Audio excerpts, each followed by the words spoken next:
Welcome, ladies and gentlemen. My name is Caesar Place, and today let's just talk a little bit about episode one of the Shibuya Incident arc. Um, I made a live reaction to the OP earlier, which should be up in my channel by now, hopefully. But I wanted to get that out the way just because I wanted my first experience with the OP to be like its own thing and not during the episode itself. Uh, so I could have time to process it because OPs are always special in any anime. Any anime viewer will know that. But all that said, I don't want this video to run too long. Let's just talk about what happened in this first episode because the introduction to the Shibuya incident starts off with a little slice of life kind of situation between Yuji, Nobara, and Fujigoro, and it's super well done, super calming. For those of you that are anime only watchers, I will say this that this piece actually took this little part with Osawa, I think his name is, Yuji's friend. This little piece took part right before the Gojo flashback, actually, in the manga, if I'm not mistaken. It kind of starts off with this, and then you lead to the flashback, and then all of a sudden you just get dumped back into this. If I'm not mistaken, I could be wrong. If my memory still serves me well, which doesn't always. But I like to call this part the Osawa situation, the little Osawa arc. I like to call that the calm before the storm. I guess that's the best way to describe it. You get a bunch of nice little goofy, chill, nice, happy little character moments where, long story short, it's just Osawa, this girl that used to be in class with Juji.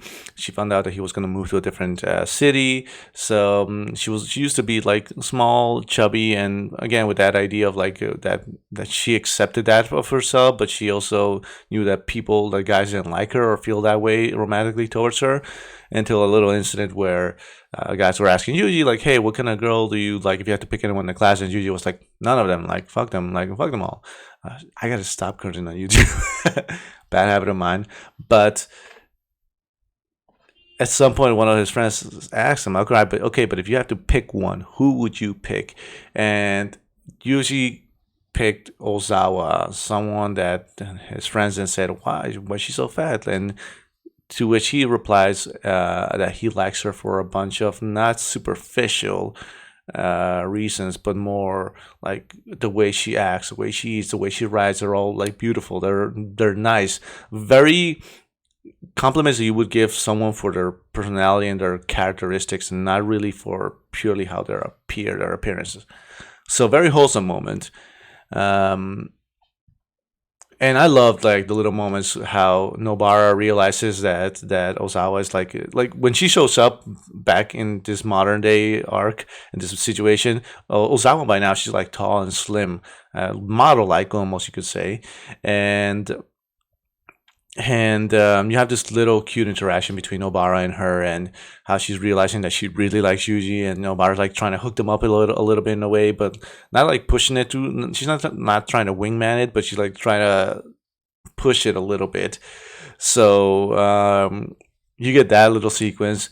You get a hilarious moment for me. This is my favorite part of the episode, honestly, where Nobara gets Fujigoro to come in, and then he gets what's going on, and they're like, all right, let's get Yuji in here. So Nobara texts Yuji, hey, get over here, and then texts the location, and he's like, why? And she's like, just get over here. And she's like, okay. Like the easiest way to convince somebody to come to your location. But in a way, it's really is Osawa's character development arc. This little sequence of this introduction to the episode, it's really her little character development arc. She starts off coming like she's ready to go out with him, like she wants to be around Juji, to the point where by the time where Juji's walking her to her train, she's starting to realize that she's become this thing that the other guys wanted her to become. Like she she neglected being who she was comfortable with being at first, the little chubby girl. She decided to change herself with the hopes that Yuji would fall for her, while she shouldn't have. And she understands for herself like this is wrong. This is why she didn't do anything, because she felt in herself, she felt a little guilt in a way that this is not how I wanted to go up about it. I shouldn't have changed myself so that Yuji would like me. He already liked me for who I was. I didn't have to stoop to the level of these other people's judgment, which is, again, it takes a lot of character development and a lot of like personal understanding to accept that.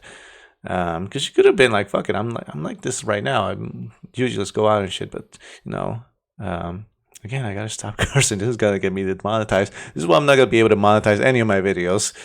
I have to start making merchandise, and hopefully that'll help out. But in between that little character development, you get the OP, which I've already commented on and made a video on. You can check it out. It's on my channel. Hopefully I'll remember to put a link down below in the description to the live reaction. But something that I did not see on the YouTube video of the OP, of the official Toho animation video, was that, and that they did in Crunchyroll, was that when they label the Jujutsu Kaisen, they also translate and put in there the Shibuya incident. They're not saying season 2, part 2 or whatever. They're saying Jujutsu Kaisen, the Shibuya incident. That's how important this arc is going to be. It deserves its proper mention as to acknowledgement of like, this is going to be remembered as the Shibuya incident, because it's important. You get a nice shot of the ulti. I'm gonna just skim over the OP real quick. You get a nice shot of the protagonist. The music is eerie after listening to it a second time. The music has this eerie tone going for it, but still like a little bit of a pop tone, like a little bit of a banger. But it keeps this eeriness for it. I think the best way I describe it in my notes is like is the tempo of the music feels like upbeat, but almost like your heart racing almost. And the tone is like dark and creepy. The filter of the OP is like dark and mostly with red highlights, because you're gonna see a lot of blood. The ending where you see like the domain expansions and all that happening, that's crazy. That's great. I'm gonna try and keep this anime only from my judgment and my commentary, so that I don't go too deep into any spoilers. And then you have after Osawa's little arc gets finished, you get the real start of the Shibuya incident, and that is the catalyst, basically, of like who was, not the catalyst, but I guess the explanation as to who was the spy, who was leaking information to all these cursed spirits to get through I think it was all these veils, and to get all the Sukuna fingers and all the information on all these students and whatnot. There was a spy in the previous seasons and episodes where it was clear that the spirits knew something that the sorcerers did not know. And in this episode, it is confirmed that it was Mekamaru. There's this little fake out in the episode where supposedly the trio, Yuji, Fushiguro, and Nobara, are gonna go with I forgot her name, but the teacher, to find out where Mekamaru's location was, and I guess have a word with him. And then when they open the door, you see Mekamaru saying like, "Oh, they've arrived," and him standing up. And it is a cool aspect, because we already know that Mekamaru's whole thing, I think we know, I forgot if they explored that in the previous episodes or previous seasons, but it was explained in a way that Mekamaru's whole thing is that he was born with a weak body, like a super fragile body. So he made a contract that in exchange for that fragile body, who would be able to have a certain power, if I'm not mistaken, and that is his contract, which is like being able to control puppets. And he's like super hardcore when it comes to like this puppet mastery and this robot mastery, to the point where he also kind of makes sense to be the spy, because he could basically, I think like the teacher says it, she says that he could literally be controlling a robot fly and use that as to find out information about all these things and just leak that information to the villains if he wanted to. Now, the reason why he did it partially is because I guess he made a pact with Mahito to get his whole body back. Now, Mahito is like eager to kill this guy, and he's like, "Oh, I hope my fingers don't slip and I accidentally turn into a caterpillar." But Geto makes it very clear, like, listen, when you make a pact with yourself, it's different, completely different than when you make a pact with somebody else. If you break that pact, then the consequences are super unknown, and you never know what could happen. So, fulfill your promise. Like, give him his full healthy body back. Afterwards, you can kill him.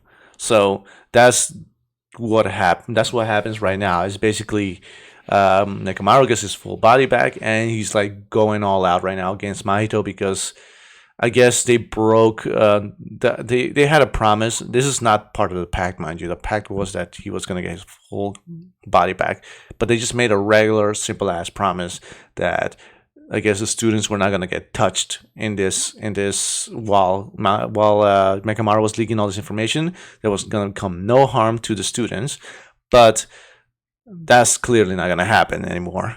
So Mekamaru is like done with the promise, and he says, "All right, just fulfill my pact so we can end this relationship, this thing we have between us." And Mahito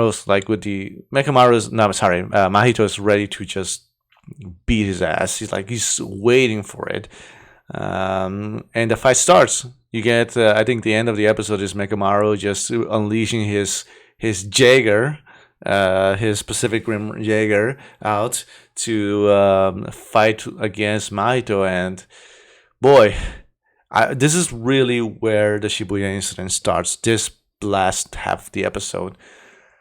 And the way they've animated everything so far, I'm so stoked for what's to come, because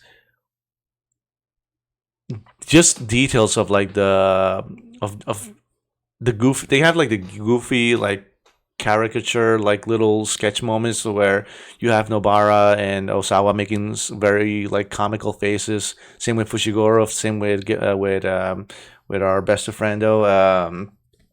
Shit, I keep forgetting his name. But you know who I'm talking about. When you have like those comical moments that are just right off the manga, that are kept, and it's one of those things where little details, even like when the table tennis scene did not need to look that good. It does look good. So that just holds up even more promise for the fights that are going to happen. I've said this on my Discord.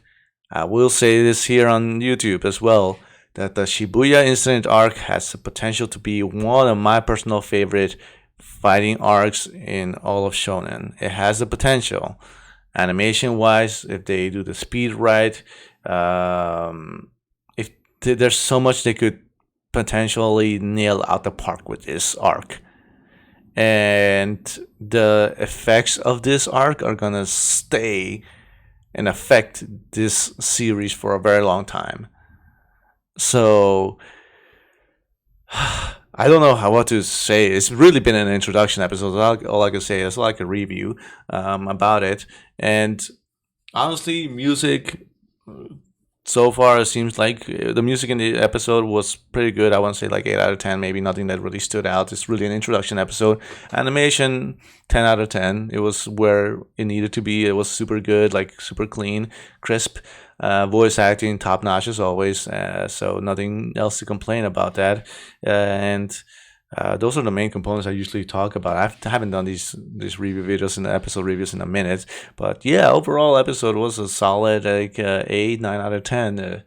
it's still an introduction, like I said, but a good, nice little introduction.